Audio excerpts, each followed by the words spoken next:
Olá, estamos começando mais uma edição do programa Nossa República.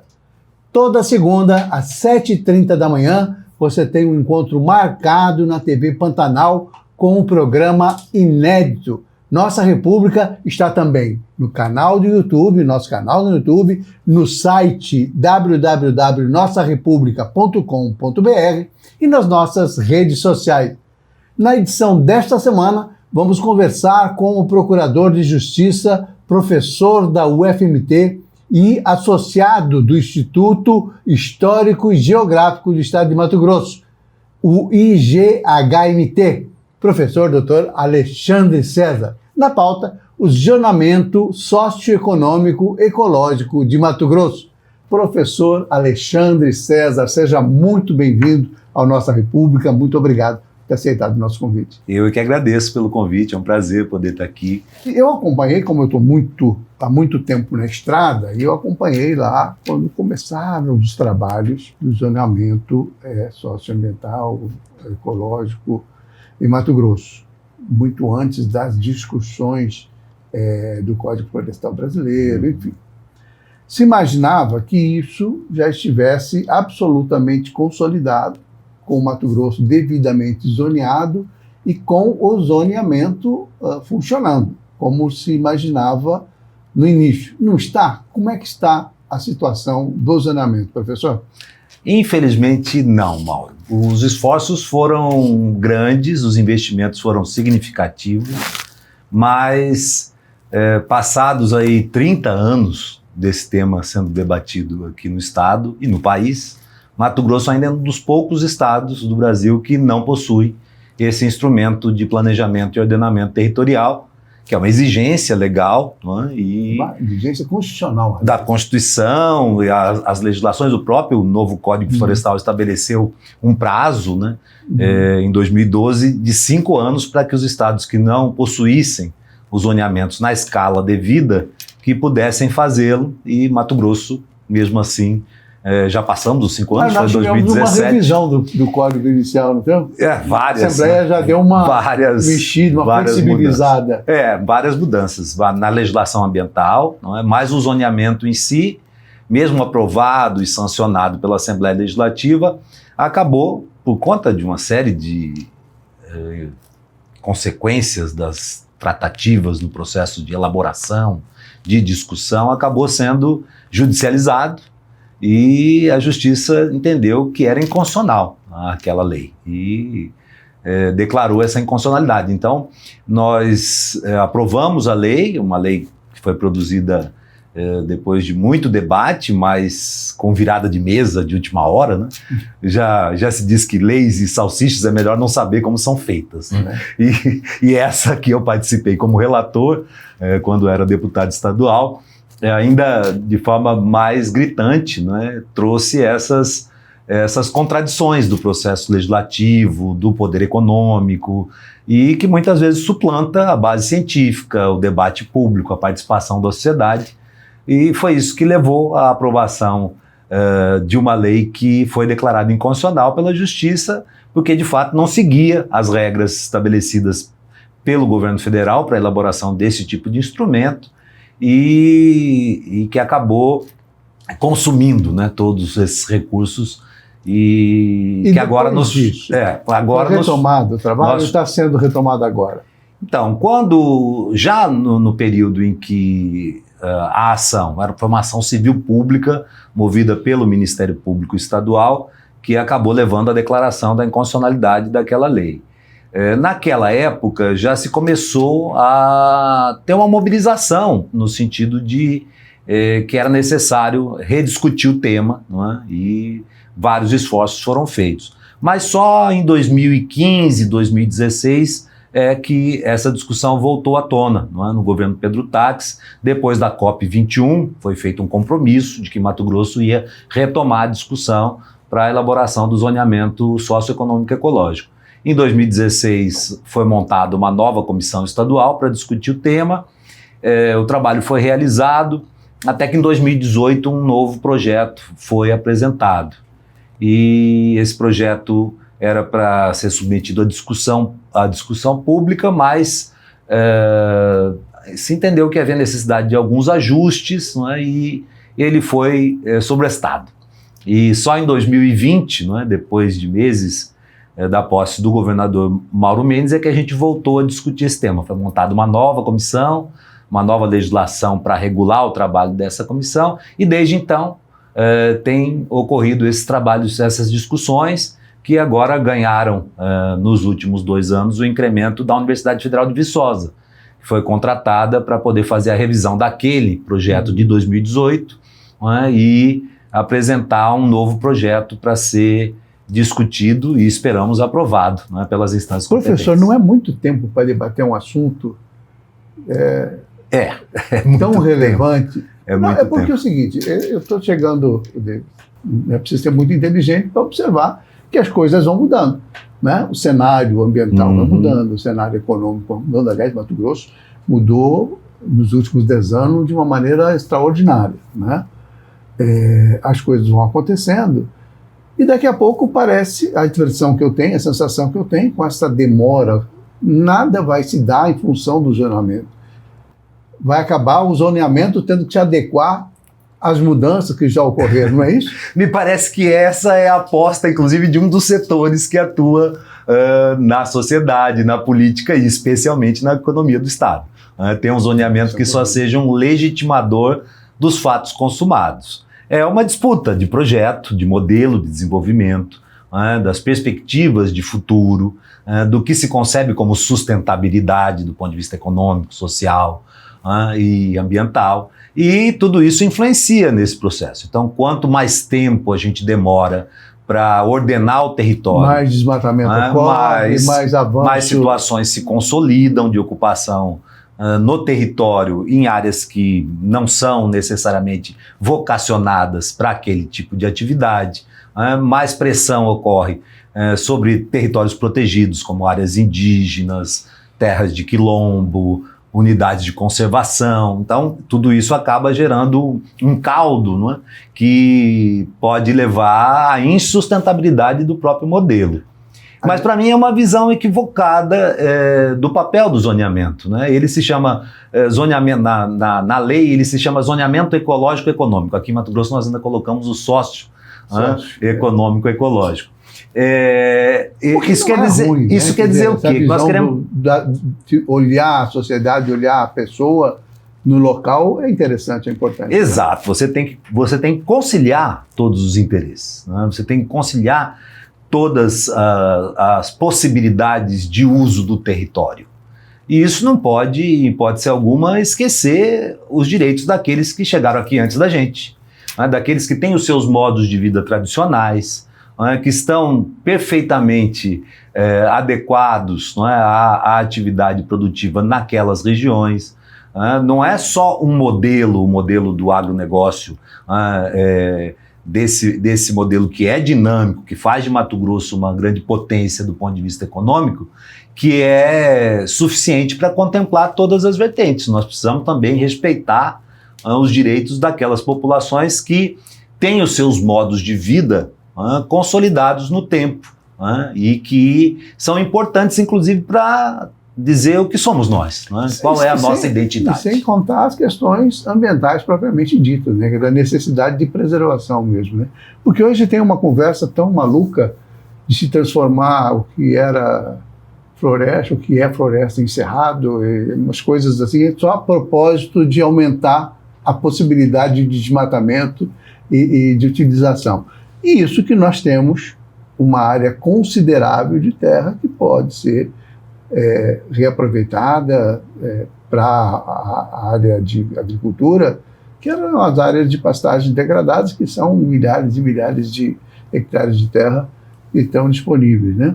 Mas parece que é mais fácil desmatar, destruir, do que investir na recuperação dessas áreas. Existe alguns aspectos, não é, da agricultura empresarial, que legitimam um discurso de que é possível, com tecnologia, com novas inovações, não é, científicas, como foi no passado transformar solos que eram considerados imprestáveis para a atividade produtiva em hoje grandes plantations, né, de commodities, que seria possível fazer isso de forma indefinida. Dessa expansão se dá de forma contínua e sem necessidade de nenhum tipo de limitação. A própria dinâmica do aquecimento global, isso me parece que é um consenso, não é, do ponto de vista científico, nos dá conta de que esse modelo ele não é sustentável de forma infinita. Ele tem limites e é preciso pensar nesses limites. Nós não sabemos quais são eles, nós não sabemos qual é o ponto de não retorno, qual é o momento em que esse modelo de uso pode se tornar insustentável. Mas, por isso mesmo, nós precisamos ter precaução, nós precisamos ter cuidado. Tem uma reserva de segurança, né? E para isso precisa ter uma margem de segurança, precisa fazer estudos aprofundados e precisa garantir que alguns espaços sejam respeitados, para garantir também que a gente tenha continuidade nesse ciclo produtivo virtuoso, não é? Mas que precisa também ser para todo mundo. Professor Alexandre, a gente vai para um pequeno intervalo, volta já, e eu já vou deixar aqui, assim, primeiro nós vamos explicar para quem nos assiste o que é exatamente, o que consiste exatamente esse zoneamento, né? Eu tenho uma visão lá de trás, eu não sei se isso mudou, né? Mas eu tenho uma concepção que era para definir a vocação de cada lugar, para desenvolver esta ou aquela atividade econômica. Mas deixa eu explicar isso daqui a pouquinho, logo depois dos comerciais. Não saia daí. Nossa República está de volta esta semana, conversando com o professor da UFMT, procurador de Justiça, Alexandre César. E o tema do nosso papo aqui é zoneamento agroambiental, agroecológico, né? Ele tem várias denominações, né? Na Lei de Política Nacional do Meio Ambiente, ele se chama zoneamento ambiental. Lá em 1981 foi a primeira denominação. Depois ele foi padronizado nacionalmente como zoneamento ecológico econômico. E aqui em Mato Grosso ele chama zoneamento socioeconômico ecológico. Tem uma história por trás desses uma necessidade especial. Exato. Mas eu queria que a gente explicasse para as pessoas que nos assistem, professor, qual é o objetivo, o que é exatamente, no ponto de vista prático, esse zoneamento. Eu falava aqui no bloco anterior que era, na minha visão da época, uma divisão de onde, em cada lugar nesse estado, se adequava melhor esta ou aquela atividade econômica. Então, a gente tinha aí, por exemplo, a região oeste, Grande Cáceres, uma vocação muito agropecuária, industrialização de costumes, etc., né? Apesar de ter um pedaço de Pantanal importante ali. E outras regiões com vocação mais para a agricultura, outras para a mineração, para a indústria. De que maneira está hoje essa visão, olhando o estado de Mato Grosso, de que maneira está hoje, ou não está de jeito nenhum? Então, o zoneamento ele parte de um diagnóstico, não é, amplo sobre diversos elementos presentes num território. Não é? Então, a partir de estudos sobre a dinâmica da economia, dos diversos grupos sociais, dos aspectos ambientais lato sensu, não é? Os aspectos relativos ao solo, ao clima, ao regime hídrico, as questões climáticas, enfim, um conjunto de fatores são analisados e, a partir dessa análise, se verifica quais são as atividades que devem ser estimuladas num determinado território e quais são as atividades que não devem ser fruto, não é, de ação por parte do poder público, mas também da iniciativa privada. Então, no sentido, por isso se diz que é um instrumento de ordenamento territorial e é um instrumento de planejamento, porque a partir desse ordenamento, dessa definição, ser, né, não é, nós teremos como planejar as atividades. Então, um banco, não é, verificando esses elementos, não é, do zoneamento, pode dizer, olha, aqui nós vamos privilegiar linhas de crédito para financiar estas atividades que estão né, indicadas como que são de maior efetividade para esse território. Outras atividades podem até ser desenvolvidas naquele território, mas não vão receber um financiamento público, um fomento, né, dos órgãos federais, estaduais. Então, é uma forma de você potencializar os recursos naturais, as dinâmicas sociais, para fins econômicos. E é isso que muitas vezes as pessoas não conseguem compreender. Acho que o zoneamento é um instrumento meramente ecológico, de proteção ambiental, quando na verdade ele quer conciliar todos esses fatores, né? Conciliar a dinâmica econômica e potencializar essa dinâmica econômica para que ela seja também justa, para que ela não seja concentradora de riqueza, para que ela não devaste o meio ambiente, para que ela não exclua outros atores que porventura atuem naquele território, mas que também nós tenhamos a perspectiva de proteger para gerações futuras, né, parte, né, desses recursos, né, porque eles não podem ser esgotados agora, matando a galinha dos ovos de ouro. Pois essa é uma curiosidade que eu tenho, porque assim, o nosso produtor, via de regra, é uma pessoa hoje extremamente esclarecida, Com uma certeza. pessoa que está lá com alta tecnologia no campo, uma colheitadeira ligada a GPS,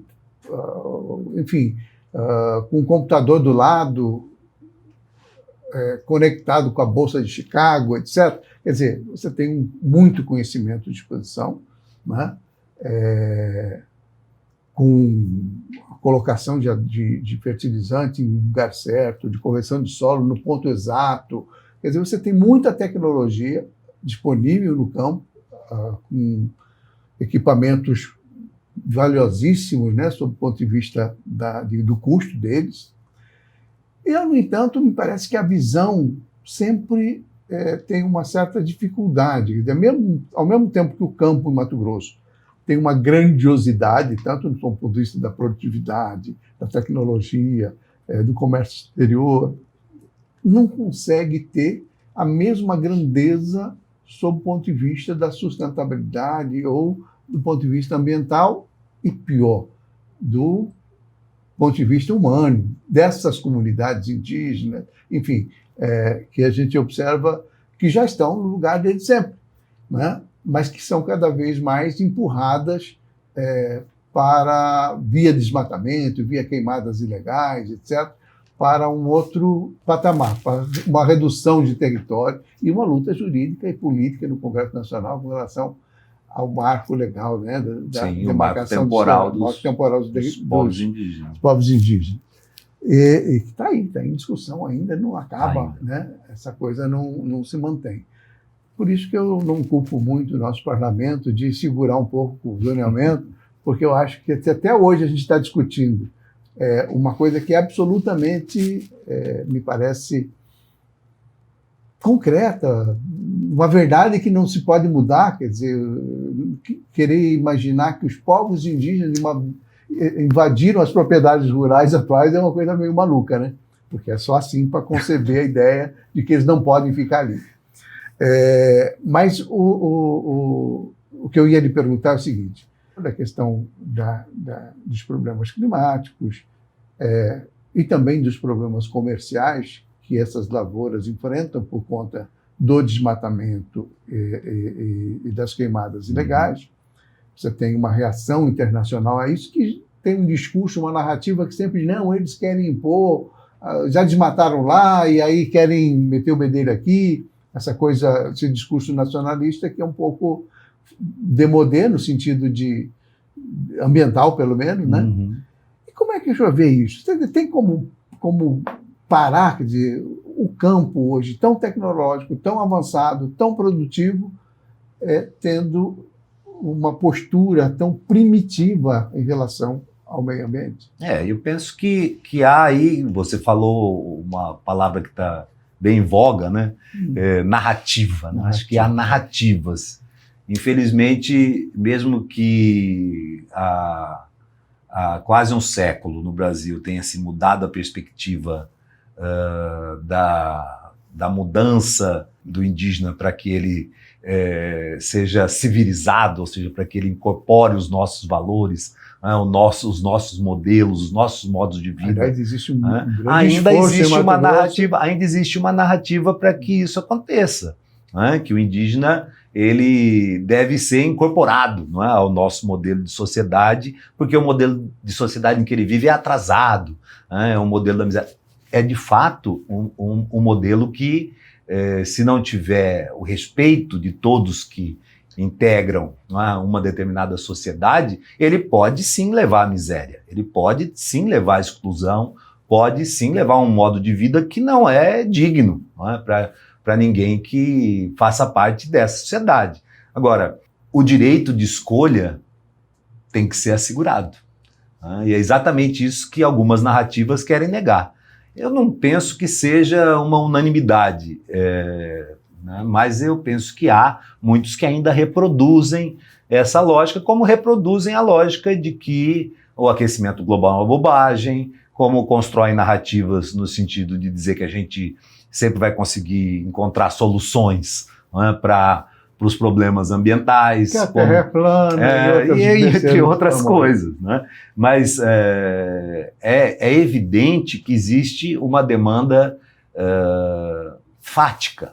Não é só da dinâmica econômica externa, daqueles que consomem os produtos que nós produzimos aqui, mas é porque é uma situação fática que obriga que se repense essa lógica. Eu estou bastante convencido nesse processo que nós estamos vivenciando agora, que tem uma nova comissão estadual trabalhando, foi montado um grupo de trabalho dessa comissão estadual com representantes de cada um dos setores para acompanhar os produtos que têm sido entregues pela Universidade Federal de Viçosa, para fazer a crítica desses produtos, né, para acrescentar informações, para fazer um processo realmente participativo, como exige, inclusive, a legislação, que ele seja participativo. Na primeira versão não foi sem muita participação, não teve muita discussão. A primeira versão ela foi produzida praticamente sem nenhum debate.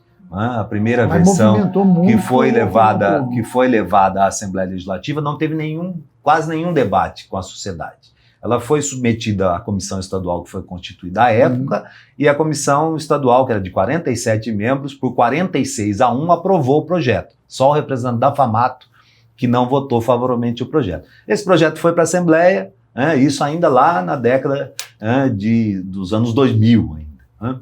Foi para a Assembleia devolveu, dizendo que precisava de ajustes, foram feitos ajustes, e aí quando voltou para a Assembleia Legislativa, ele voltou com contribuições daquele programa MT+20, que era um programa de desenvolvimento do Estado, que foi editado lá em 2005, 2006.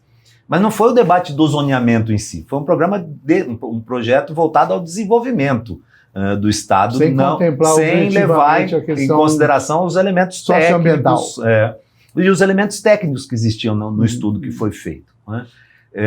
Quando chegou na Assembleia, aí se decidiu fazer um amplo debate, porque não havia sido feito esse debate na sociedade. E aí sim, foi um fenômeno.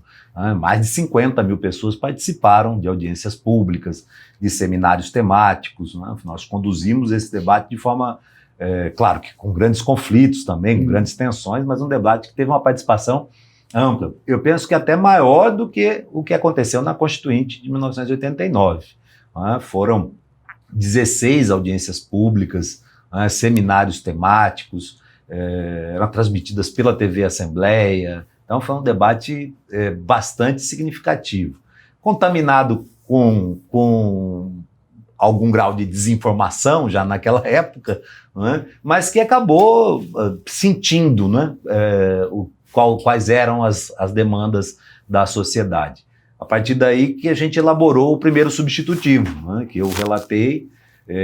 Esse primeiro substitutivo depois foi rejeitado pela comissão especial, foram apresentados outros dois, e o terceiro, que foi aprovado pela Assembleia final somente com o meu voto contrário, esse terceiro é que virou lei, mesmo com pareceres contrários, tanto do ponto de vista técnico quanto do ponto de vista jurídico. O governador Silval, à época, sancionou a lei e depois foi objeto da ação que declarou inconstitucional. Então, assim, houve um debate, mas esse debate também não foi Não resolveu o problema. E não foi feito durante a construção do zoneamento. Eu digo muitas vezes que instrumentos como esse, eles só vão ter efetividade, eles só vão conseguir, de fato, ordenar o uso do território se o caminho for feito de forma adequada.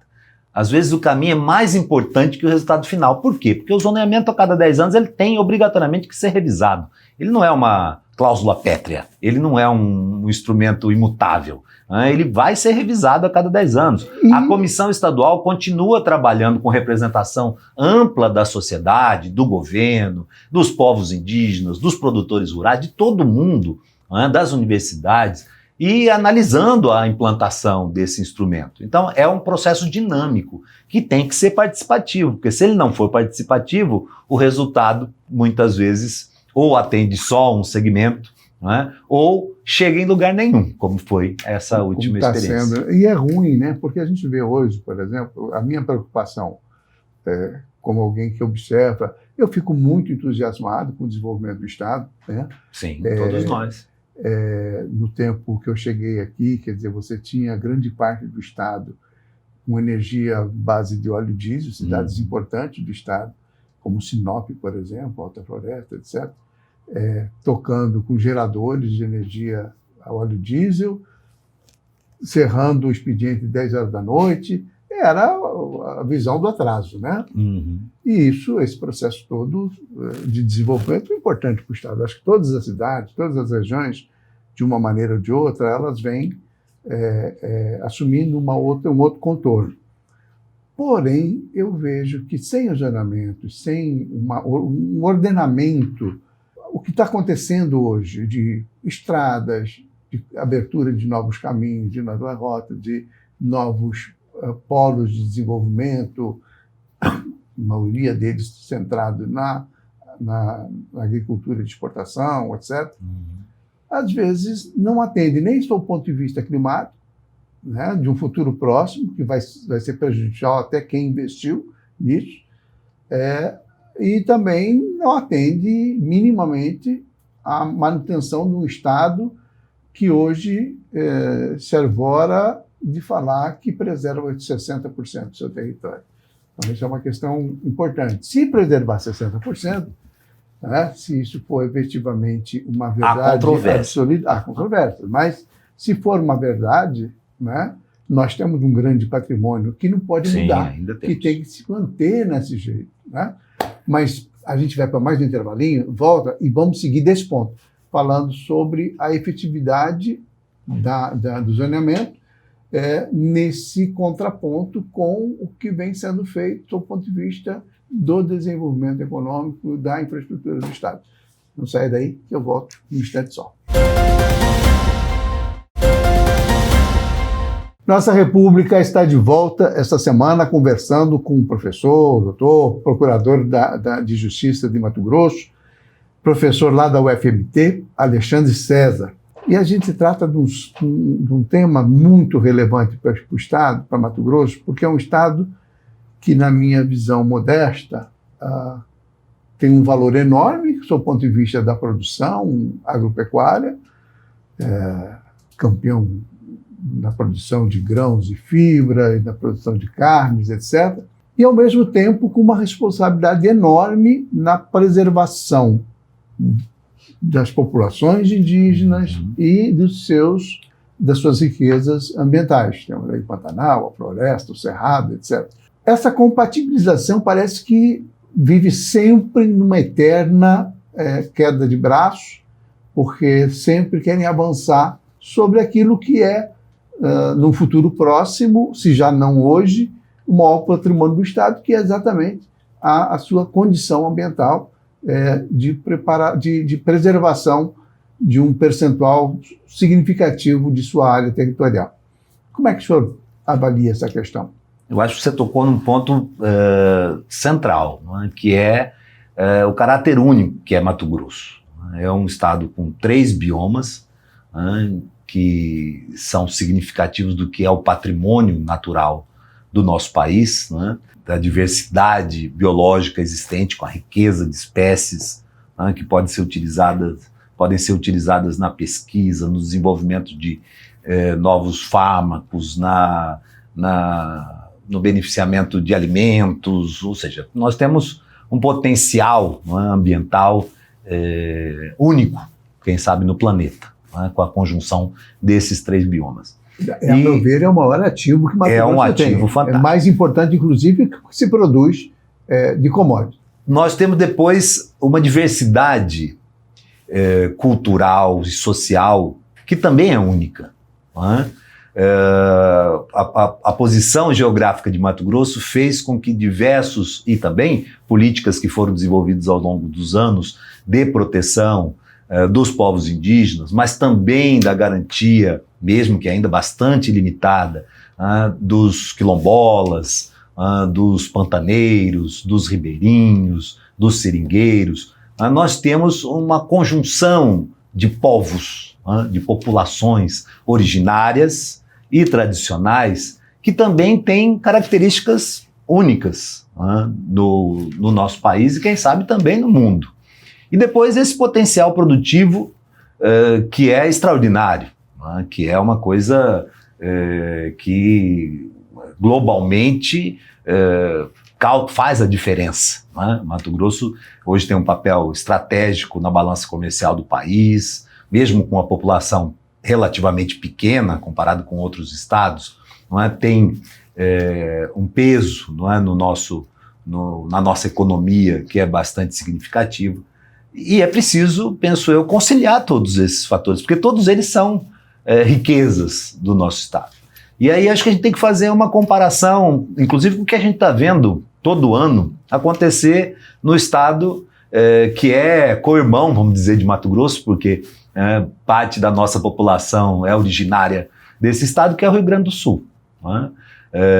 O papel dos gaúchos em Mato Grosso, inclusive para essa nova economia, é um papel determinante e louvável, mas deixa olhar o que está acontecendo lá. Né? A gente tem que olhar o que está acontecendo lá. Esse modelo de desenvolvimento que foi aplicado no Rio Grande do Sul, que fez do Rio Grande do Sul um dos mais importantes estados do nosso país, mas que hoje causa desastres naturais, que são fruto do modo de utilização do território, de como a gente se utiliza do solo, como a gente constrói as nossas cidades. Seja um melhor exemplo vivo, né, do que quando a gente fala em clima extremo, nessas catástrofes. O Rio Grande do Sul hoje, nessa dicotomia entre desenvolvimento e preservação. Então nós queremos reproduzir isso.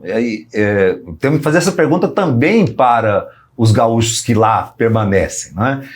Será que nós vamos conseguir reconstruindo nas mesmas condições, nas mesmas situações que nós tivemos no passado e que levaram aos desastres que nós vivenciamos, nós vamos conseguir, fazendo a mesma coisa, mudar, ter um resultado diferente? Então, fazendo a mesma coisa aqui em Mato Grosso, nós vamos conseguir ter um resultado diferente? Ou nós podemos aprender com essas lições e fazer diferente aqui para conciliar os interesses, para abrir mão nesse momento, às vezes até, de alguns aspectos do progresso, no chamado progresso, do desenvolvimento econômico, mas pensando nos ativos que a gente possui para o futuro, para potencializar esses ativos do futuro. Não destruindo, não devastando, não ocupando num único sentido o nosso território, para que a gente não chegue no futuro e fale, poxa vida, olha o que nós perdemos aqui, olha o que nós perdemos ali, olha que espécies que nós poderíamos ter aqui utilizado, que saberes ancestrais muitas vezes já tinham entendido e que nós simplesmente destruímos pensando num lucro imediato, pensando num resultado pontual para poucos nesse momento, que pode comprometer o bem-estar das pessoas no futuro. Me parece que esse é o grande problema, né? O imediatismo, essa coisa da cegueira em relação ao futuro e de uma preocupação de resolver, de produzir riqueza a qualquer preço, enfim, sem pensar no próprio filho, no neto, no bisneto. É um dilema ético. Não é? É um dilema ético. E aí as narrativas também perpassam esse tipo de situação. Porque aí diz assim, mas por que agora que é minha vez, eu não posso explorar. Lá na Europa eles exploraram até a exaustão e agora eles exigem que a gente preserve. Eles não olham lá como alguém exemplo, fez né? errado no passado, nós vamos também fazer errado agora? Ou nós vamos aprender com essas lições do passado? E agora, no presente, pensar num futuro diferente para nós? Verdade. Focando um pouquinho mais, para a gente tentar entender um pouco melhor o zoneamento, eu falava lá atrás que, inicialmente, você definia em quais locais, quais territórios do Estado seriam mais adequados para essa ou para aquela vocação. Já se chegou a trabalhar muito a questão, por exemplo, eu vou citar a região de Cássio porque ela é muito emblemática, né?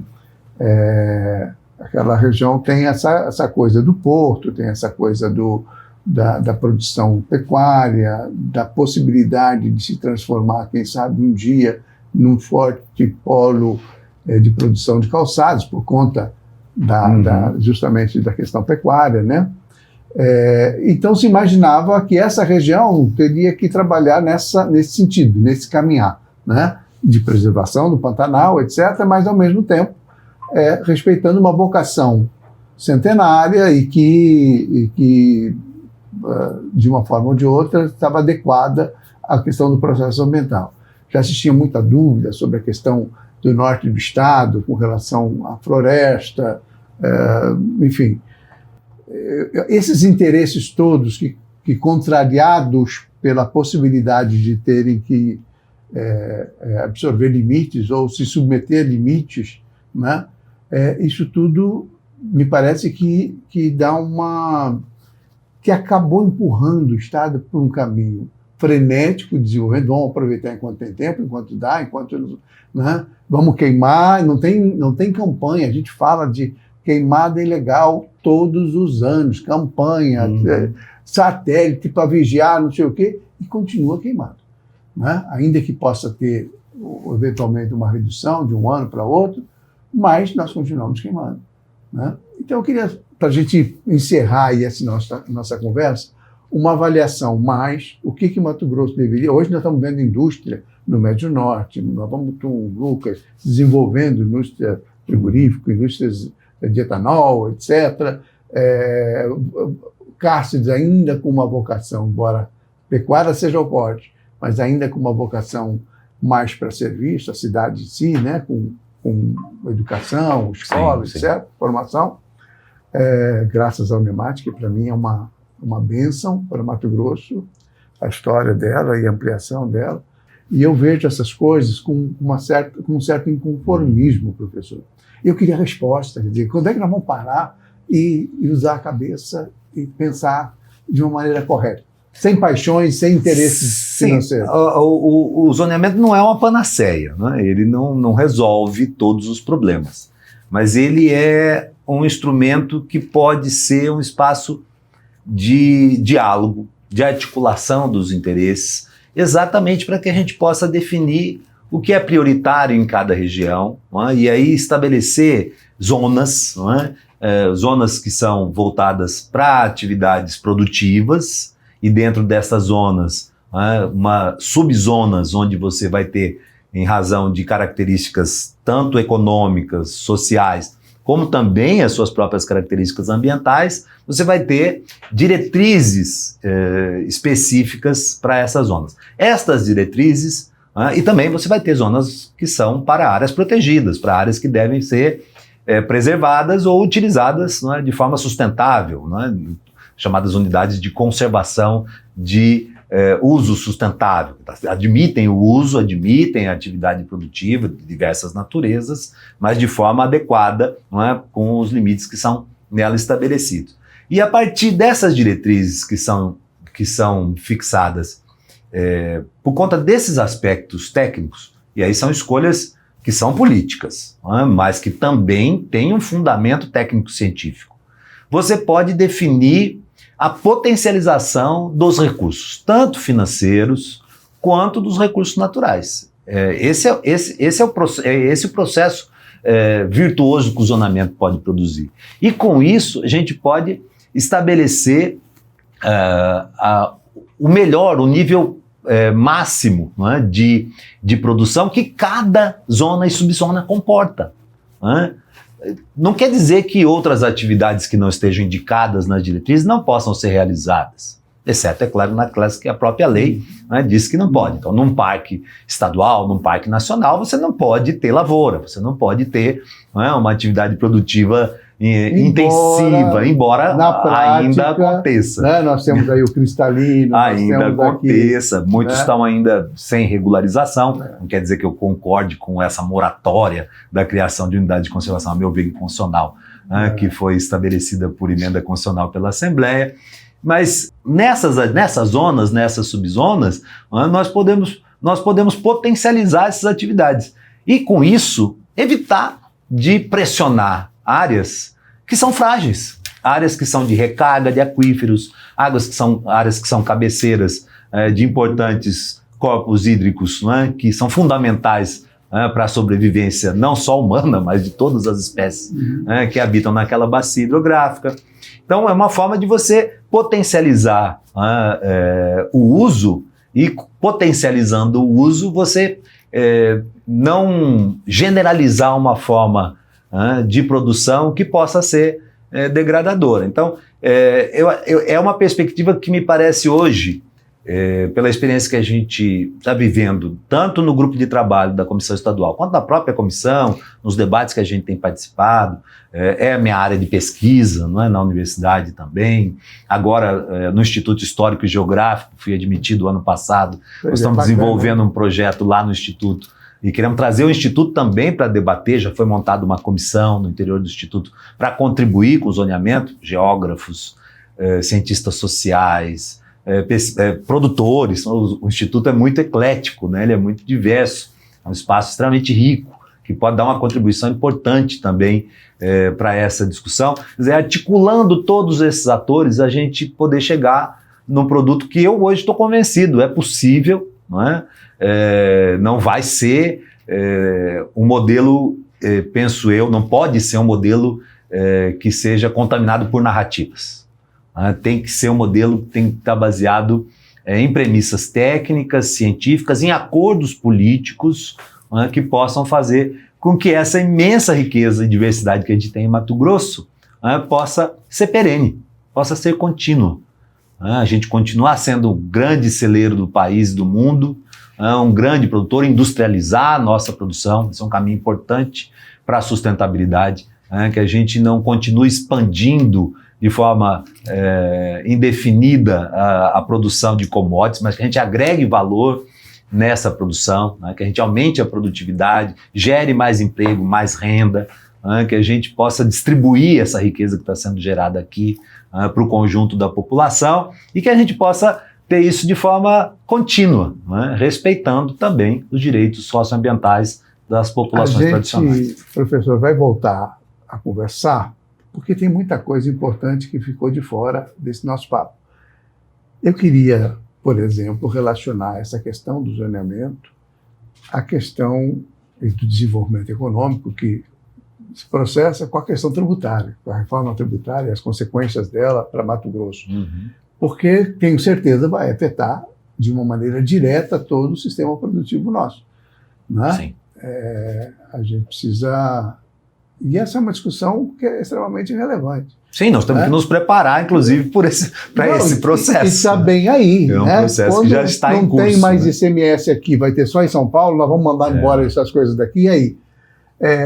Com que recurso, o que nós vamos produzir? Temos que equilibrar essa balança, né? Tem que dar uma ajustada nisso. Acho que um outro tema importante também é a questão do pagamento por serviços ambientais, que é um tema que a gente está trazendo também no debate do zoneamento. É importante que as diretrizes contemplem o tema do pagamento por serviços ambientais, porque eu acho que é uma preocupação correta.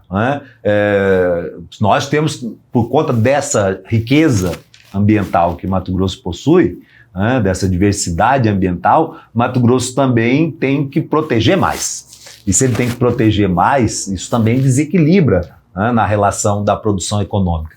Mas é preciso, é necessário e é possível que haja a implantação efetiva, né, porque muitos têm se falado nos últimos 20 anos, quem sabe, sobre esses instrumentos, mas do ponto de vista da efetividade da sua implantação ainda quase nada. Né? Então precisamos avançar nesse sentido. Vamos pegar o exemplo do turismo. A gente fala turismo.